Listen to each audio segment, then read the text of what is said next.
NCP থেকে তাসনিম জারার পদত্যাগকে কেন্দ্র করে রাজনৈতিক অঙ্গনে চলছে নানা আলোচনা সমালোচনা। এনসিপির নেত্রী হিসেবে নির্বাচনে অংশ নেওয়ার প্রস্তুতিকালে তাসনিম জারা সাধারণ জনগণের কাছ থেকে প্রায় ৫০ লাখ টাকা সংগ্রহ করেছিলেন। বিভিন্ন ব্যক্তি ও সমর্থক স্বেচ্ছায় এই অর্থ প্রদান করেন। এখন তিনি এনসিপি থেকে পদত্যাগ করায় স্বাভাবিকভাবেই প্রশ্ন উঠছে, এই অর্থের পরিণতি কী হবে।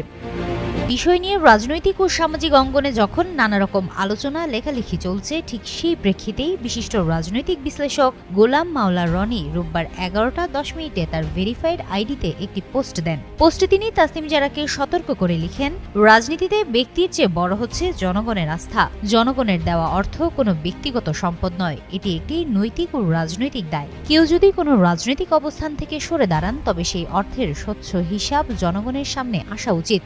তিনি আরও ইঙ্গিত করেন, এই ধরনের অর্থ হয় দাতাদের কাছে ফেরত দেওয়া উচিত, নয়তো সংশ্লিষ্ট দলের তহবিলে জমা দিয়ে তা প্রকাশ্যে জানানো উচিত। অন্যথায় এই অর্থ ভবিষ্যতে রাজনৈতিক ও আইনি জটিলতার কারণ হয়ে উঠতে পারে, যা সংশ্লিষ্ট ব্যক্তির জন্য অপ্রত্যাশিত বিপদ ডেকে আনতে পারে। গোলাম মাওলা রনি সহ বিভিন্ন রাজনৈতিক পর্যবেক্ষকের মতে, আধুনিক রাজনীতিতে স্বচ্ছতা আর জবাবদিহিতা এড়িয়ে যাওয়ার সুযোগ নেই। সব মিলিয়ে এনসিপি থেকে পদত্যাগের সিদ্ধান্ত যতটা না রাজনৈতিক আলোচনার জন্ম দিয়েছে, তার চেয়েও বেশি আলোড়ন তুলেছে জনগণের দেওয়া অর্থের হিসাব নিয়ে।